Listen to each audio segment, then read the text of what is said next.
All right, good afternoon, guys. It's James Gerrish, Portfolio Manager at Shaw and Partners and the primary contributor to Market Matters. And I've got one of the equities analysts from Shaw in Melbourne, John O'Higgins, joining us today. And we're going to talk about stocks under his coverage, try and unearth some opportunities in the area of the market that he covers. Before I get on, just a quick reminder that any advice is general advice at best, and you should consult a financial professional before taking any of the information on board. We're speaking on Tuesday afternoon. It's the last day of the financial year, the 30th of June. Firstly, thanks for joining us, Jono. Welcome, and look forward to seeing some of you or hearing some of your insights. Yeah, perfect. Thanks very much for having me, James. It's a pleasure to be here. You obviously analysts covering a reasonable amount of companies. You speak to a lot of companies on a daily basis. What's your feedback are you getting coming out of COVID-19? What are companies saying under your coverage? Are they still very bearish, or are we seeing a bounce back, a recovery in sort of sentiment, or recovery in business? What are you seeing out there, Jono? Yeah, it's been a tale of sort of various months, I think. The run rate's been completely different depending upon what month you were looking at. Obviously, the sentiment in mid to late March was incredibly negative. And, there was just a very high level of uncertainty around in both these companies and the markets. We saw a lot of companies pull their guidance through that period. So there's a lot of companies that are trading through that period and through this current period without any expectations in the market or any formal expectations, which has been difficult for investors. But does that make it? From your perspective, if companies are pulling guidance and they're not giving you much indication around how they think their businesses are going, how do you come up with your numbers? Or is that why we've seen such a big, decline in EPS expectations at an index level? Yeah, look, I think it's a number of things. So it does definitely help to have a line in the sand. And typically most analysts probably do think in terms of run rates. So, what they're doing last half, they're going to be doing something similar this half. Obviously, COVID created a stop environment, and it's exceptionally difficult to forecast, what's going to happen through that period and how it sort of flows into next year. And there's a high level of consensus, I think, that calendar year 20 is going to be a year of two halves. So it does make it difficult. I think if I could give one prediction, the prediction is that we'll all be very wrong. And, the J&J CFO has been has given a quote along that way. But I mean, the reality is that we're still here. We're still in markets. We still have to trade. Although we've seen expectations removed, ASIC's actually removed directors' duties to update the market around that as well. Although we have seen that removed, obviously we saw a pretty large sell-off in the index alongside those expectations. So, it's sort of risk reward. And at the moment, index is, pretty far below where it peaked in February. And so there's a lot of opportunity on the table. What I would say is that the level of bearishness with the companies I speak to, and I focus on companies that are smaller in nature, that, are growing faster than the system generally, thinking technology, platform, cloud, these types of businesses, as well as some industrials that are growing faster than the system. And overwhelmingly, I think that the narrative's become more and more positive as we've gone on. We expected pretty negative data points to come out of credit. We haven't seen that. We expected negative data points to come out of consumption. We haven't really seen that. Really, I think that the delta in terms of the change in what people are expecting has been predominantly positive, and markets have reacted accordingly, although still obviously well off their highs. Yeah, they are. So, we had an index level 7,200 down to 4,400, and now we're sort of at the midpoint of that trading range. Some of the companies you cover, though, and we'll get onto this shortly, had massive routes in March, and they've had a lot of them, and the majority of them have had pretty spectacular recoveries. So if we start with Zip, buy now pay later stock, obviously it's had a hugely volatile, it's probably an understatement, that a hugely volatile FY20. We had a high at 697 after COVID, but in March when the market was panicking, it got down to sort of 105. They've had a bit of corporate activity on the go as well, with the acquisition of QuadPay. What's the stock's now at 522. a long way from its lows, a couple of bucks from its highs. What do you make of Zip at this point in time? Is that QuadPay a company making acquisition? Yeah, it's pretty early to say, but the reality is that, it's a fairly well-trodden path in the near term when we've seen Afterpay go into overseas markets. So we obviously saw Afterpay execute and is executing at a pretty early stage upon overseas expansion. So they're growing really strong in the US, they're growing really strongly in the UK, and investors have rewarded them as a result. With Zip buying QuadPay, so prior to buying QuadPay, Zip's share price was sort of back up to where it was pre-COVID. So that obviously enjoyed that strong rally. We have seen a strengthening in structural tailwinds to these companies through the COVID environment. We've obviously seen a shift towards online retail. We've seen a shift towards interacting with banking and your customers differently. Going into a bank branch, that just wasn't happening for 2 or 3 months, whether it be here in the US, the UK, in emerging markets, wherever it is. So, really the environment for these companies has strengthened, and sort of the origination channels. And the biggest risk around these companies was typically around their credit side of things. So they're obviously highly levered. They're going into credit with consumers that perhaps they don't know a huge amount about. And obviously you had a hard stop occurring in Australia, in the US, in New Zealand, all these markets that they're in. And so people were just unsure about how the credit's acted. The way the credit's acting at the moment is people are actually amortizing and paying things off faster. Now that might be as a result of stimulus. It might be as a result of early super, a whole bunch of things, but it actually is also a result of just where people see the utility in these products. People want to use these products. They don't want to lose access to them. And as a result, they're amortizing them faster. Zip in particular, at around that $5 a share level, which is where it's at today, it's obviously well off the highs of where it got with QuadPay. But the QuadPay business, in our view, just gives the stock a complete another leg of growth. So, we're seeing a business that they've picked up, which is probably going to print north of 2 million customers. When they acquired it in March, when they announced the acquisition for the numbers in March, they had 1.5 million customers. That business is growing really strongly. They've also announced a private equity firm coming onto the register with an initial $100 million investment that can ramp up to 200 million. We've got a business now that's got ownership with, this Susquehanna, which is one of the largest private financial services firms. Westpac's the second largest shareholder. They're going to grow in the US. Whether they're successful long-term, whether they're able to generate the earnings, the jury's out on that. But I think we will see them grow really strongly in the US. And if we're seeing them grow really strongly in the US in a market that's got 300 million people in their target market, then there is the potential, in my view, for Zip to probably do a multiple of the current share price if it executes on that. So how do you reconcile it from a valuation point of view? Obviously, the sector's been, it's been hot. I think Afterpay is the best performing ASX top 200 stock over the last 12 months. It's capped, I think, around 15, 16 billion at the moment. Zip's around 2.5 billion on last look. There's a couple of minnows in there, OpenPay, Splitity, and a couple of others that are in that space as well. How does Zip stack up from the number of customers, transaction values, etc., on a valuation perspective at the moment? Yeah, it's a good question. It's a good question. I mean, the vast majority of sector participants outside of some of the older ones aren't making any money. So your traditional earnings multiples and discounted cash flow and the like are a bit tough at the moment. So how do you, what do you do?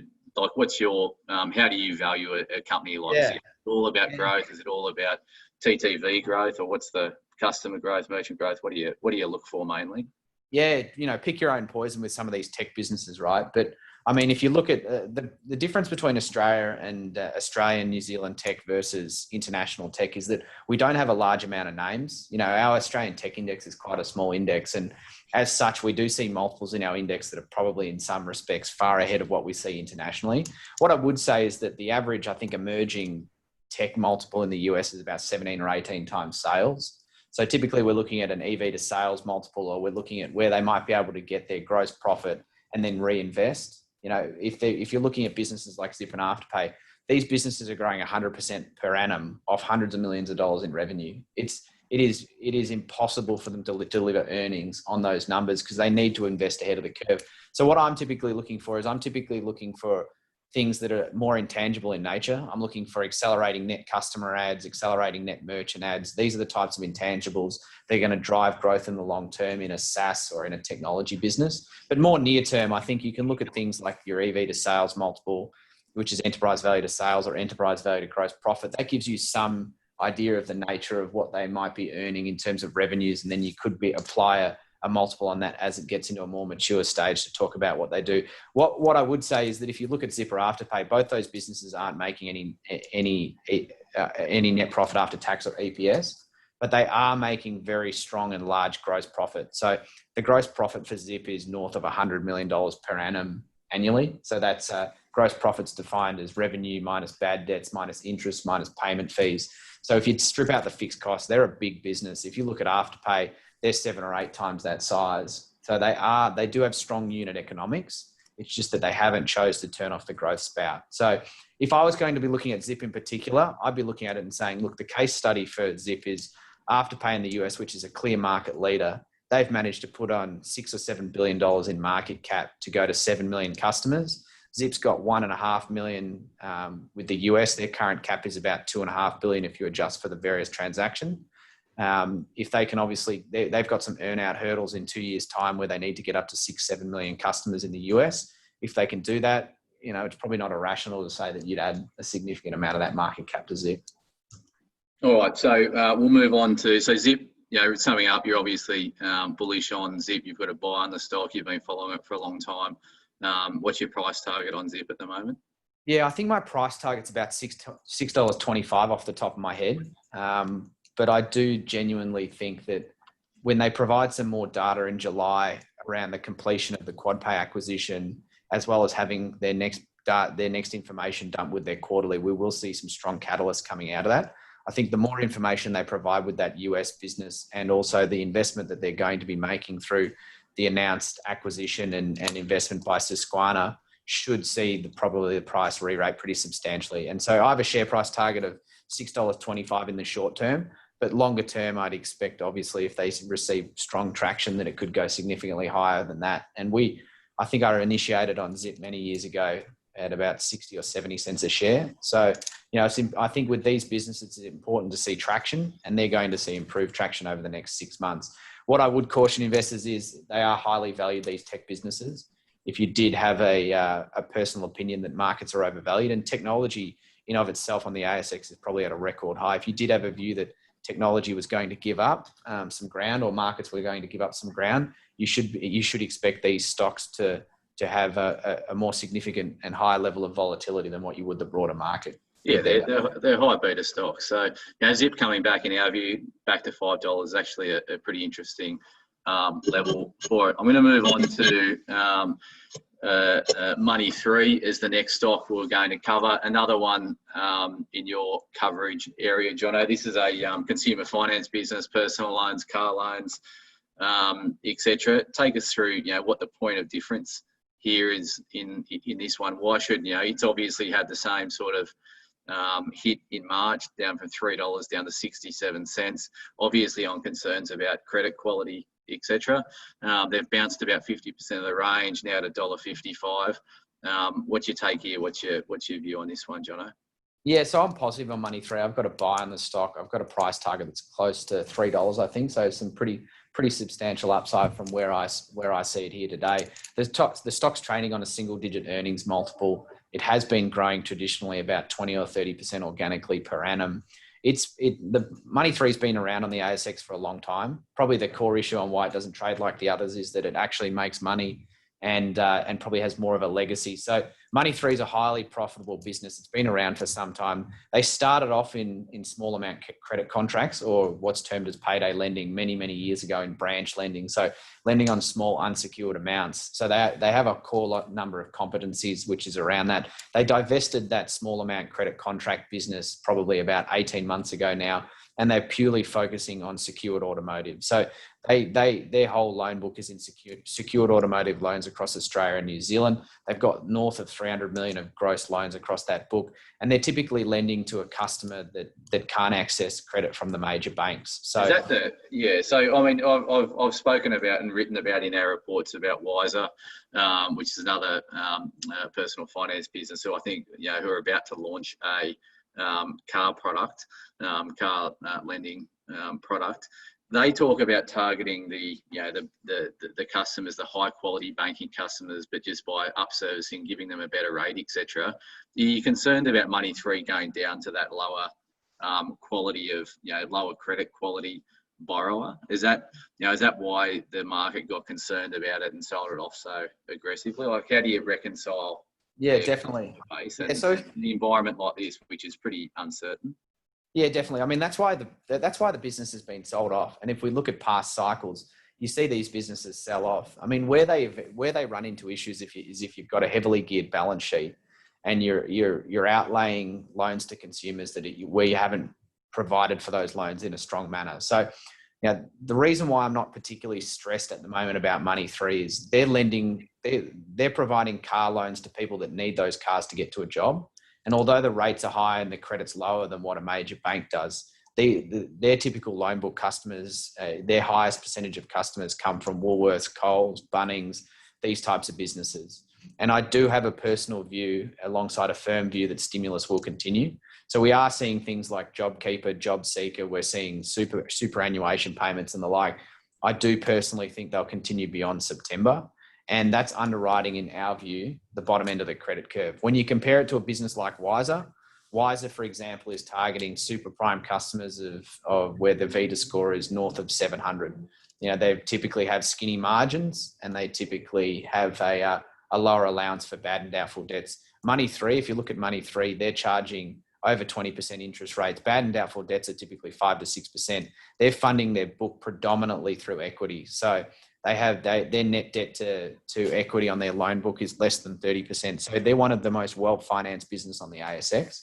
They've got $40 million in franking credits. They typically make $35 million of statutory profit a year, and they're growing that 20% per annum. So they've got a lot of meat on the bone. So yes, they are lending to a more volatile customer segment, but you're paying a single-digit earnings multiple rather than a sales multiple. You've got a low level of gearing. And one of the biggest issues they've had at the moment is that customers are just paying their loans back too much. So you should expect at the financial result that their loan book will show really good dynamics around credit. And that's because people are paying it back. Australian consumers in general do not want high levels of debt. Yeah, at high rates of interest, no doubt.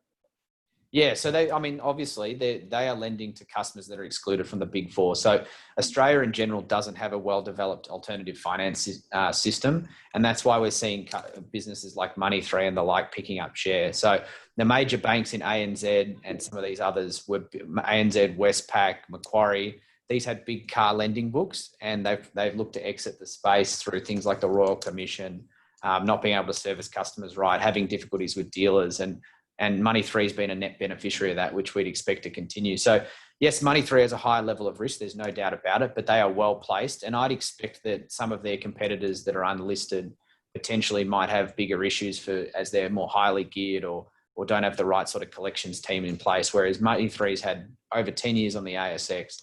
It makes more money each year than the last year, and we'd expect that to continue into the current environment. All right. So Money3, you're obviously retaining your bullish stance on that, and it's a different sort of business than the buy now super growth, buy now pay later sort of space. So Money3, I'll finish on just one other, Jono, if I can. So this is Damstra, DTC. This is a stock that you just started covering. I'll put my hand up and say I haven't had a lot to do with this stock. I don't really know the story overly well. So just give us a high level on DTC. Capped at a couple of $100 million, I believe. Obviously had a good run up from the March lows. So what's your take here, Jono?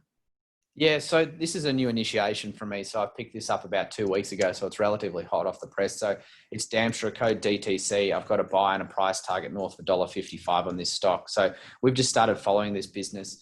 This business is, the way to describe it is they're a market leader within the Australian market for employee management and site management services. So they service a range of customers, and they're large blue chip customers typically across a number of industries, including construction, infrastructure, mining, telecommunications. And what they do is when you go on site, you look to register on site as an employee. You then look to enter the site. If it'll track you around the site, it'll manage your assets on site. So anything that's got employees coming to site, whether it be tradespeople, contractors, these types of businesses, this is what they do. So they've got a cloud-based system that does all that. They're end-to-end in what they do. And some of their typical customers would be like a Glencore, a Newmont, an NBN, a John Holland, these types of businesses. So how does their sorry to interrupt you there, mate. How are they paid for it? Is it on a per user level? Is it a licensing fee plus per user? And how like sticky the contracts around that? Yeah, so they've never lost a major customer. So they've got about 25 million of annualized recurring revenue, which is pretty substantial. They typically charge on a per user basis. So they typically charge anywhere from $50 to $80 per user. They've got around 400,000 users. They generate around 75% of their revenues here in Australia with 25% offshore, which is a core focus for them moving forwards. They've never lost they just don't lose customers. So they typically sign 3 to 5 year type contracts. They get in there and they've got an average revenue retention rate of 120%, which means on average every year they're selling 20% more than what they were the prior year. So they've got some really strong software dynamics in that cloud space. Like you said, they're a couple $100 million market cap. They're not well known. They're profitable. They've got net cash and they're looking to grow offshore. So they are an under the radar SaaS and cloud play on the ASX. Are they exposed more? You may mention their customer base there. Are they more in the mining, construction, blue collar space? Is that their bread and butter? Yeah, their bread and butter has typically been in the construction, infrastructure and mining space. They are winning customers in things like local councils, telecommunications and the like. We're seeing them pick up educational clients over in the US. It's important to note they do have some COVID solutions. So they do things like fever cameras where if you walk past the camera and you're over 38 degrees, it'll beep and tell the site manager.